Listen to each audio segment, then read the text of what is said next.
Cha, uyabona kona mase ngiyicabanga kahle indaba yalo baba lona kanye kanye naleli thimba lakhe leli kahle kahle lo baba ungijwayela kabi. Ya lo baba lo ungijwayela kabi impela lento yokuthi aphume ezidlangalaleni athi yena ubhizi ufunana nami. Ungijwayela nje kabi lo baba lona. Le nhlikinhliki lena ingijwayela impela nje. Mina ngazi ukuthi lo baba lo ingqondo yakhe ngempela isisebenza kanjani.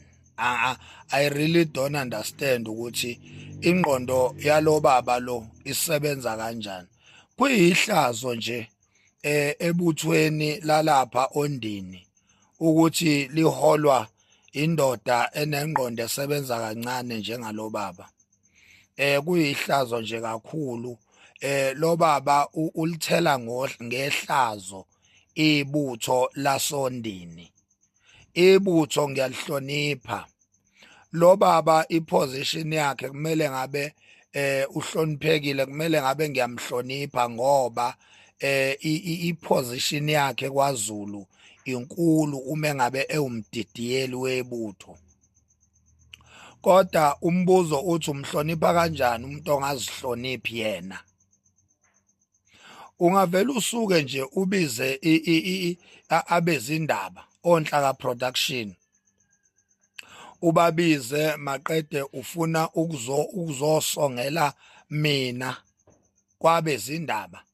Into ebukwa yiwo wonke umuntu, into ebukwa amaphoyisa, into ebukwa umhlaba wonke ngisho overseas.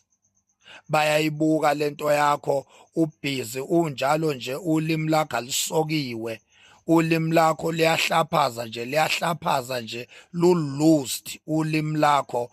Uzokhuluma into engafanele uyikhulume ezidlangalaleni. After that uzoclaim ukuthi mina ngiyadelela. Ngidelela kanjani mina wena ukwazi ukukhuluma izinto ezibucayi kangaka uyikhulume ezidlangalaleni ubiza bezindaba uzokhuluma izinto zokusabisa umuntu eSouth Africa ungisabise ungisongele. Buphi ubuhlakani bakho? Engifuna ukwazi ke Mhlongo ukuthi uhlangothi likaMntwana uZonda Magwala linamabutho. Njengoba nje mina isilo kimi kuMntwana uZonda Magwala ekuyomela ukwazi ukuthi sinamabutho, singamabutho thina siwumntwana uZonda Magwala. Angeke sivume ukuthi kuzophuma wena. Ulixoki futhi wena Mhlongo, ulixoki kabi nje. Kuzophuma wena ngeinhloso zakho ezipersonal uzosebenzisa ibutho ngoba ufuna ukufeza inhloso zakho. Ufuna ukufeza inhloso zakho, ufuna ukuvela uyikhathalela bukhosi lika Misizulu. Ufuna ukuvela ukhona uzothandwa laphana esayidini lika Misizulu ngoba phela uyaziwa wena. Uyaziwa ukuthi uyixoki wena. Wena owawuhola ibutho kuphelezelwa umntwana uZonda Magwala eya ekhweni laphana ikuphi isenquthu noma isemtuba. Wena owawuhola ibutho usohlangothini likaMntwana uZonda Magwala la ngikhona khona mina. Uthe ujika wena khwiqeqe awusekho, usuhambela kude noMntwana uZonda Magwala, usuvumbuka lapha ngaphesheya kwaMntwana uMisizulu. Ulixoki kabi.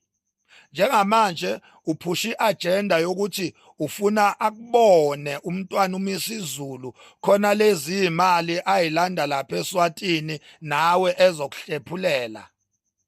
Uphusha nje iagenda yakho epersonal, ufuna ukusebenzisa ibutho kube ngazuthi manje kunebutho elingalifuni iqiniso kanti wena uzonda iqiniso ngenxa yokuthi ufuna ukubhenefitha lapha kumntwana uMisizulu. Manje ezibhlungu ke ngikuphathele zona Sipho Mhlongo ukuthi angeke ubhenefithe lutho lapha kuMisizulu ukude kabi. Baningi kakhulu abantu ababhenefithayo lapha, baningi kakhulu abantu ababhenefitha lapha kule stokfela sika Misizulu. Ngeke ubhenefithe lutho wena. Angiphathi ke futhi njengoba isitifiketi inkantolo seyasidabula nje njengoba uMisizulu vele ngokomthetho engesesona isilo, ngoba phela isitifiketi inkantolo yamchitha ngecala yayisisidabula. Uyobhenefitha nini ke wena ngoba njengamanje we are on the road to inkosi inkosi Silo uZonda Magwala ukuthi ahlale esihlalweni sakhe ngokusemthethweni. Iyona nto leyo manje uZulu okumele ayinake ukuthi umntwana iSilo uZonda Magwala sihlale esihlalweni saso ngokusemthethweni ngoba vele ngokomthetho inkantolo yasidabula isitifiketi sika Misizulu akasesona isilo. So wena baba uMhlongo kumele ngabe impela ungohloniphekileyo esikhundleni sokuba umdidiyeli wamabutho, kodwa ngenxa ukuthi awuzihloniphanga wena, sizokuhlonipha kanjani thina? Sizokuhlonipha kanjani thina? Lento nje yokuthi ubize onhlaka production uzo addressa mina ungisongele, ukhuluma indaba zokuthi kuyophela inhlamvu. Uchaza ukuthini mawuthi kuyophela inhlamvu? Uchaza ukuthi uzongidubula, uzothumela inkabi zakho ukuthi zingilande zingidubule mawuthi kuyophela inhlamvu. Athini lawo mazwi uma elalelwa abomthetho, mayelalelwa inkantolo, mayelalelwa amaphoyisa? Athini lawo mazwi uma ngabe ngempela uMax Makhanya esedutshuliwe? Athini amazwi athi kuyophela inhlamvu, ungifuna ngapha nangapha, ungifuna uthuli, sewubuya koMbumbulu, ubuya koMayville, uphezulu manje koGoli koNdonga ziyaduma, uthi ufuna uMax Makhanya, umfuna la futhi kuyophela inhlamvu? Athini lawo mazwi lawo uma ngabe elalelwa inkantolo igazi lami selichithekile? Funa ukukutshela ko ukuthi wena nethimba lakho ngeke ningenze lutho Mhlongo, ngeke nje ningenze lutho. Uyangisabisa, ungisabisa ngamasemba. Nalabona isihlama labo manwayindunu, izinkabi zakho lezi othi uzithumelela eGoli ukuthi ziyofuna mina. Omanwayindunu labo bathumele eGoli ukuthi bayofuna mina. Osihlama bonke labo ngibalindele ekseni emini ntambama phakathi kwamabili, ngeke baze bangenze lutho, ngeke baze bangenze lutho. Ya, ngisho ngaphuma wena uqobo, ngisho ngaphuma wena uqobo, ngeke nize ningenze lutho, ngeke nje nize ningenze lutho. So ngicela niyeke nje ukulona ingijwayela kabi, ningisongela ngamasimba ngoba ngeke ningithinte, ngeke ningenze lutho.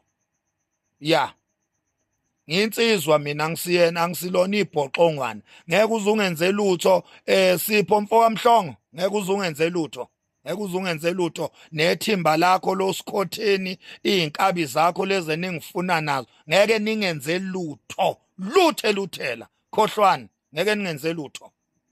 Isilo umntwana, iSilo uZonda Magwala, iSilo uZonda Magwala, umntwana uSimakade uyena oyisilo. Kusho mina ongakuthandi lokho gedwe uyangidakela. Ngithi mina iSilo sikaZulu umntwana uZonda Magwala uSimakade, umntwana uZonda Magwala uSimakade, iSilo. Umuntu okwazi ukuyihlonipha, umuntu ongenawo amahlazo namanyala, isona iSilo ke leso.